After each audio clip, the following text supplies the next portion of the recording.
suivez à Mbandaka, nous émettons à Kinshasa, capitale de la République démocratique du Congo. Bienvenue dans cette tranche Zoom Eco Live. Voici les grandes lignes d'information. Les chiffres clés nous parlent du bon du trésor indexé, 70 milliards de francs congolais visés au 21 février 2023. Ensuite, nous parlerons de ce partenariat signé entre la Robank et la SFI, où la Robank s'est vue octroyer 35 millions de dollars américains pour faciliter l'accès au crédit OMPM. Et ensuite, vous aurez une nouvelle analyse de Patrick Bomboka dans sa chronique. Mais avant d'analyser minutieusement tous ces différents titres, les nouvelles en presse, c'est parti.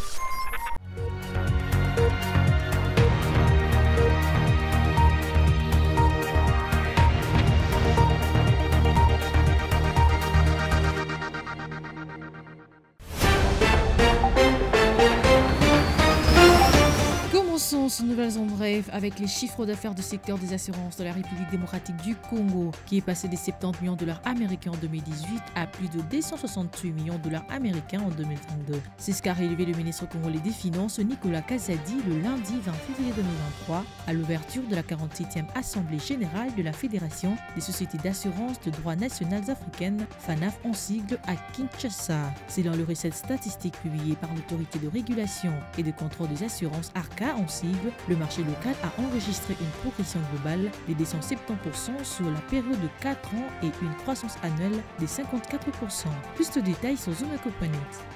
Autre information, dans le cadre de la mobilisation de recettes de l'État, la Direction générale de recettes administratives, domaniales et participation vient de produire un document stratégique de mobilisation optimale de recettes. Document produit à l'issue des échanges dans le cadre de la conférence des directeurs des 7 régies financières organisée du 16 au 18 février 2023 à Kinshasa. Du rapport final de travaux, il ressort clairement que cette détermination est la résultante de la digitalisation de procédures non fiscales à travers le logiciel Logirad dont le déploiement a été accéléré en vue d'atteindre tous les ministères des services concernés.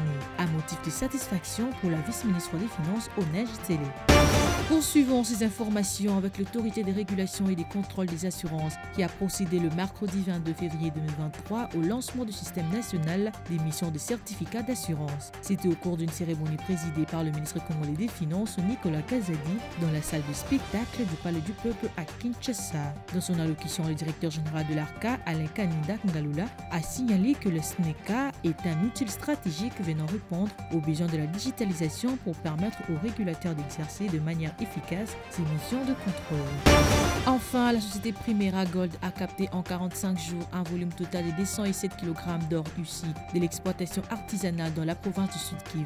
Pour le ministre congolais des Finances Nicolas Kazadi, ces résultats constituent un record au regard des données des années précédentes, soit 23 kg en 2021, 34 kg en 2022 et 207 kg en 2023. Primera Gold, une joint venture entre les Émirats Arabes Unis et la République démocratique du Congo, 45% qui a exporté début janvier 2023 son premier lot de 28 kg d'or issu de l'exploitation artisanale en province de Sud Kivu.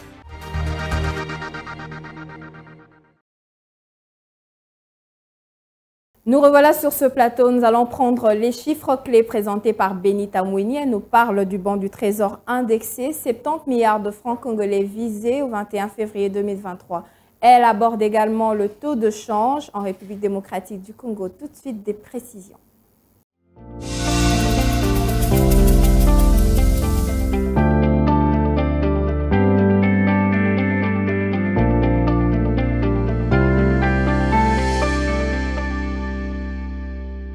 Elle est déjà là sur ce plateau, nous la recevons. Benita Mouini, bienvenue. Merci Ounamaka. Vous nous parlez du bon du trésor indexé, 70 milliards de francs congolais visés au 21 février 2023. Mais alors, avant d'y arriver, dites-nous, qu'est-ce qui s'observe sur le taux de change en RDC? Voilà, la cote de bourse en République démocratique du Congo se présente comme suite à l'officiel, soit au réglementaire. Un dollar se négocie à 2035 francs congolais, un franc CFA à 3,30 centimes et 1 euro vaut 2166 francs congolais. Sur l'espace marché parallèle, nous avons pointé Njili et dans ces lieux, un dollar revient à 2151 francs congolais, un franc CFA se coopère à 3,40 centimes et 1 euro s'altère à 2200 francs congolais. Voilà, avant de nous atteler sur les chiffres, qu'est-ce qu'on doit comprendre sur les bons du Trésor indexés?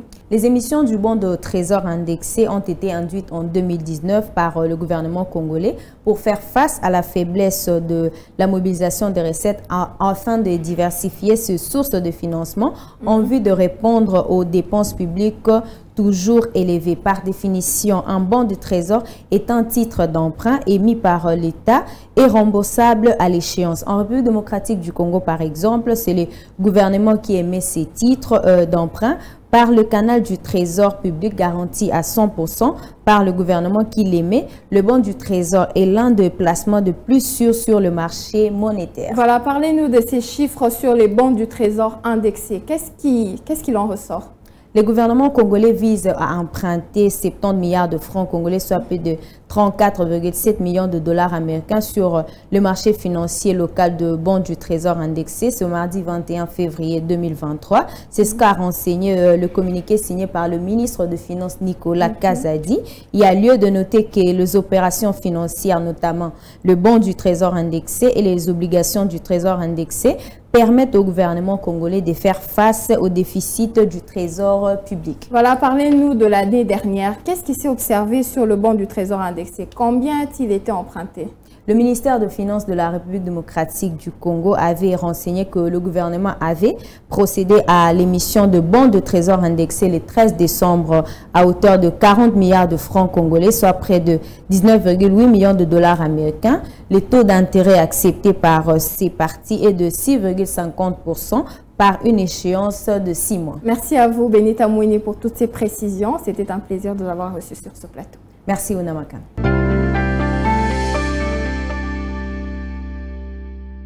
35 millions de dollars américains est le montant qui vient d'être accordé à la Robank par la Société financière internationale dans le cadre de l'amélioration de l'accès au financement des MPME. Suivant en image ce qu'a été la cérémonie de signature de cet accord. La Société financière internationale et Robank, la banque leader sur le marché en République démocratique du Congo, ont procédé ce lundi 6 février 2023 à Kinshasa à la signature d'un nouvel accord de partenariat visant à l'amélioration de l'accès au financement des petites, micro et moyennes entreprises du pays. Et dans le cadre de ce partenariat, la Société financière internationale accordera un prêt d'un montant de 35 millions de dollars américains à Robank pour l'aider à accroître sa capacité de financement en faveur des MPME. Pour Moustapha Raoudji, directeur général de Robank, le soutien financier d'IFC permettra de solidifier et sécuriser le financement des PME congolaises et annonce d'ores et déjà la mise en marche du plan opérationnel de déploiement de ces fonds via le vaste réseau d'agences en vue de rendre disponibles les crédits. La plaidoirie que j'avais fait, c'était sur 2 points. Le premier sujet, c'était que nous, ou les autorités, puissent prendre les décisions nécessaires ou les études nécessaires pour pouvoir alléger les contraintes qui existent actuellement. Pour que le PME reste sur le secteur informel, nous avons besoin qu'il se formalise. La deuxième, c'était les actions que la SFI est déjà en train de mettre en place avec la Banque centrale. Nous souhaitons juste l'accélération de ce projet, c'est le bureau de crédit.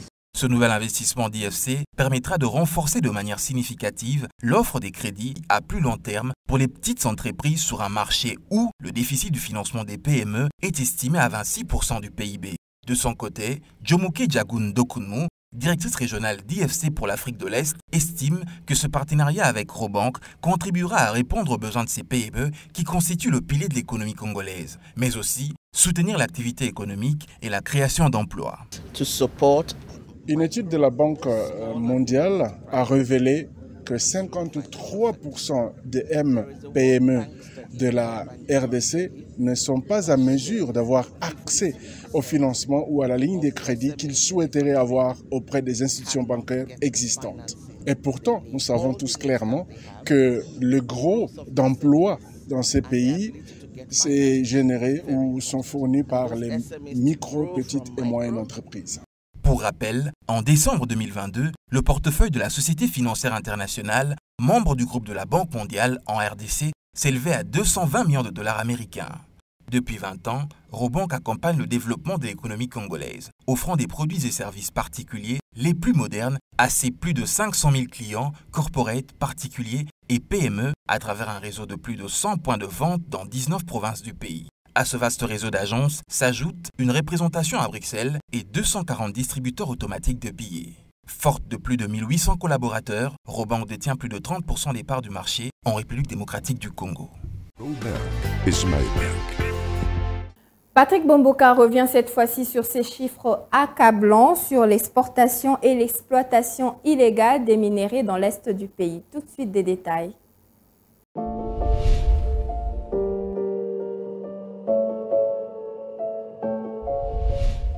Bonjour. Des chiffres concrets fournis par les instances du pouvoir de Kigali sur ses performances dans les secteurs miniers au cours de l'année 2022 apportent davantage de lumière sur le phénomène décrié d'exploitation et exportation illégale des minerais de la République démocratique du Congo. Avec un secteur minier en plein essor, le régime de Kigali est toujours pointé du doigt quant à l'origine de cette énorme quantité de minerais exportés sur le marché international. Faute de production locale pouvant justifier des performances en volume de minerais exportés par Kigali, tout porte à croire que ces chiffres publiés par le gouvernement rwandais étalent aux yeux du monde que l'agression rwandaise contre la RDC n'a de visée que l'exploitation et l'exportation illégale de minerais congolais. Voyons en 5 points ce que représentent des exploits aussi surprenants qu'inexpliqués du secteur minier du Rwanda en 2022.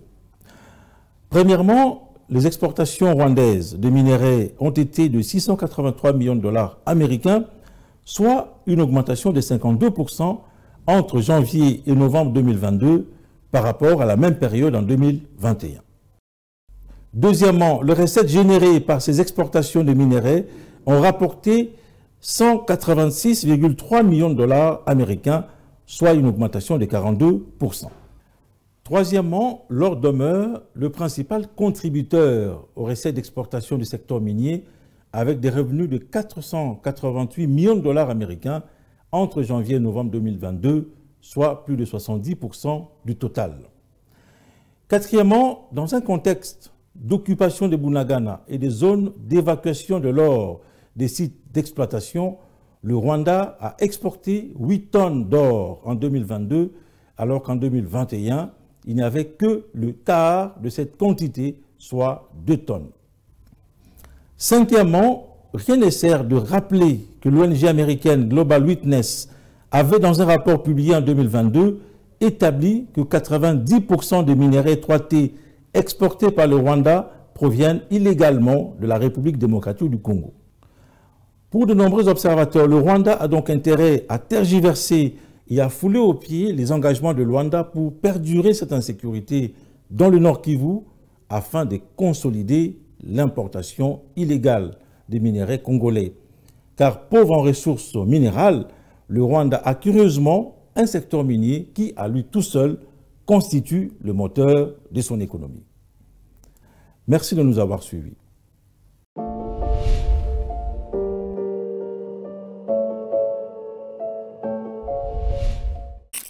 Suivez-moi tout le jour à travers Zoom Wednesday sur Zoom Eco Live. Abonnez-vous sur notre chaîne YouTube.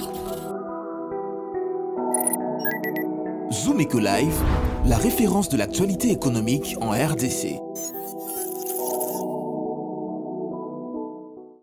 Zoom Wednesday du jour fait un focus sur les aliments d'un régime minceur que l'on peut retrouver dans le marché Capella. Tout de suite des détails avec Naomi Kandé. C'est parti.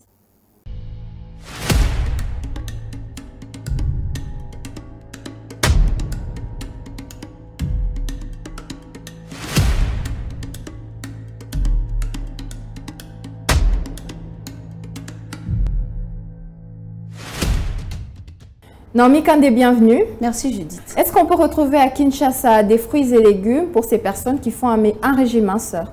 Oui, ces aliments existent à Kinshasa. D'ailleurs, la consommation régulière de certains aliments permet de maintenir son poids ou même de perdre quelques kilos en trop pour ceux qui sont en régime minceur. C'est alors on s'est rendu au marché Capella pour vous ramener quelques prix de ces aliments. Nous allons justement suivre les précisions sur ces prix.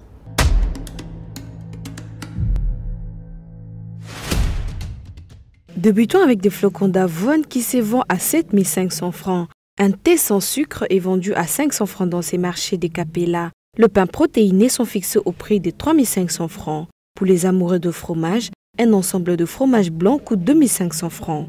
Boire de l'eau fait partie d'un régime minceur. Pour une bouteille d'eau qui mesure 0,5 litres, c'est vend à 500 francs. Un bidon d'eau de 5 litres revient au prix de 1000 francs. Un ensemble de 12 bouteilles d'eau de 0,5 litres coûte 5500 francs. Passons au prix des légumes qui contribuent à un régime alimentaire. Pour un moupicou d'épinards, le prix se fixe à 1000 francs. Un copeau de haricots verts se vend au marché des Capella à 3500 francs et 3800 francs. Une botte de pommes de terre est vendue dans ces marchés des Capella à 3000 francs. 4000 francs est le prix fixé d'un pot de champignons de Paris. Le chou vert se vend à partir de 2000 francs ou plus. La tomate fait partie aussi des aliments qui contribuent à un régime et cela commence à partir de 300 francs. Zumwende vous a sélectionné quelques fruits qui sont vendus au marché des Capella qui contribuent aussi à un régime minceur. Une boule de pamplemousse coûte 2000 francs. 1500 francs est le prix d'un avocat. Et une pomme fruit coûte 500 francs sur ces marchés.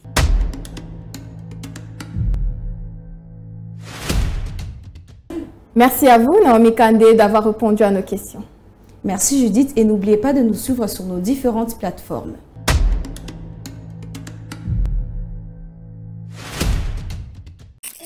Les rendez-vous économiques, c'est dans l'agenda sur Zoom Eco Live.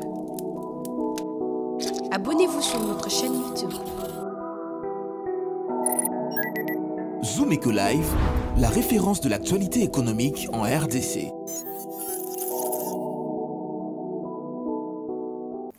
Vous voulez prendre part aux rendez-vous économiques organisés par les entreprises et organisations en République démocratique du Congo. Adassa Grace vous donne plus de précisions sur l'heure, la date, mais également l'ordre du jour. Tout de suite, des précisions.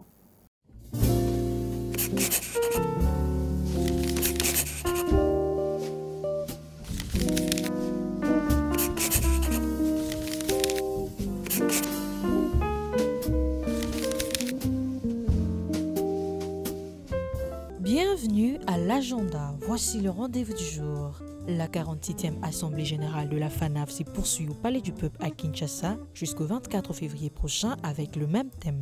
L'assurance africaine, comment exploiter au maximum son potentiel pour une prospérité partagée. À présent, la dernière séance de formation et coaching sur la création d'un agro-business s'y tiendra ce samedi 25 février 2023 à Kinshasa de 10h à 15h, sans oublier $15 de frais de participation. Cette fois-ci, un atelier de formation certifié sur assistant et secrétaire de direction est prévu ce samedi 25 février 2023 à partir de 16h à Kinshasa Limité 10e rue et ne sera pas gratuite car le frais de participation est fixé à $20. Et pour finir, Suite Life organise une deuxième édition dîner et un échange qui sera axé sur promouvoir l'entrepreneuriat féminin en RDC le 11 mars prochain de 13h à 19h30 à Kinshasa. Signalons que cette rencontre consiste à échanger, booster l'autonomie de femmes entrepreneurs et à partager ses connaissances et expériences. Merci de nous avoir suivis. Au revoir.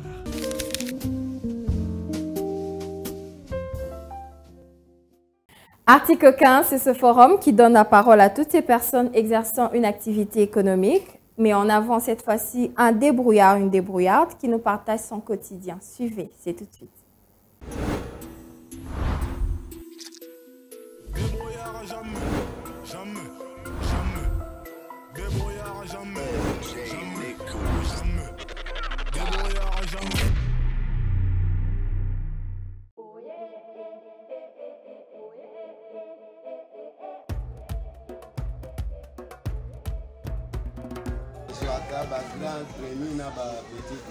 Ateka 5 000, 4 000. La petite grenouille 2 000. Basa penane beleza la na interne. Oya kisasa. Plan na wewe za cher. Mingi penane basomba wangu.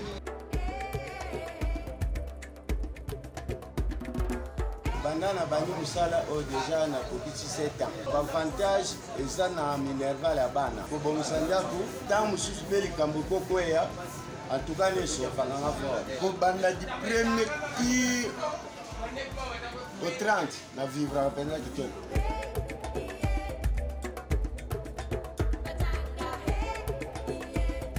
Dit que les menés na boîte à ramène à banque, en tout cas les comptes bancaires on est athées. Au tala que lia, la fièvre paie à bananga moko pena bela. En tout cas, moi, je tiens la banque.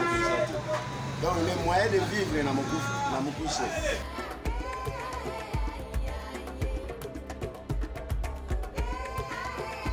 Nazama na kuta na babisika lebele banyoka banyama makamba ndenge na ndenge bangungi en tout cas faut ça la penda donc supportable à supporter makambo nyonso wana nako veiller bien na sepo faut kuta na kaka chaque jour na nyoka.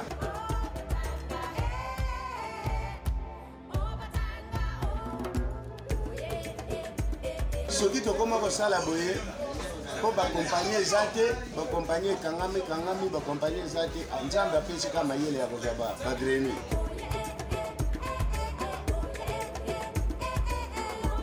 Conseil napesi bango batika kosala mabe soki amoni ke donc mosala eza te nga mpe nayebisi bato ebele na nkano mosala oyo peti moma ya lelo oyo en tout cas soki tokutani lifuti nazwaka na bato wana donc na bilisi na mosala oyo.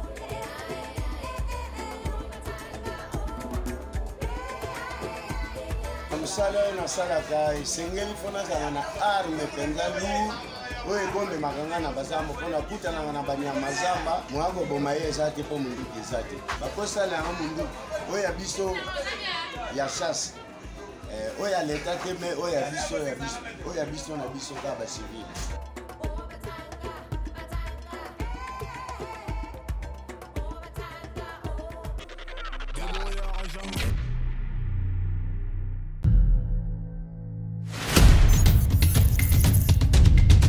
Nous avons pris l'engagement de toujours vous servir en vous donnant l'essentiel de l'information économique en RDC. Mesdames, Messieurs, c'est un plaisir de vous recevoir chez vous.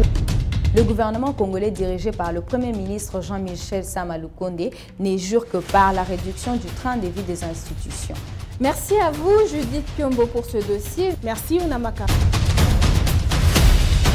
Désormais, suivez-nous à 19h30 sur la RTNC du lundi au vendredi avec le même plaisir. Zumeko Live, la référence de l'actualité économique en RDC. C'est ainsi que se referme cette édition. Merci à vous de nous avoir suivis. C'était un plaisir de partager ce laps de temps avec vous. À la prochaine pour de nouvelles informations économiques sur Zumeko Live. Au revoir.